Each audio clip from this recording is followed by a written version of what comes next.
nabiga calayhi salaatu wasalaam ayaa suuqa madiina isagoo maraya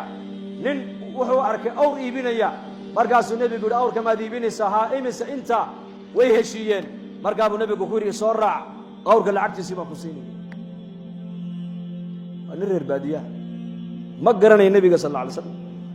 magaalada madiina wuxuu u soo galay awrkaa inuu iibiyo hoggaankii buu hayaa rasuulku daba socda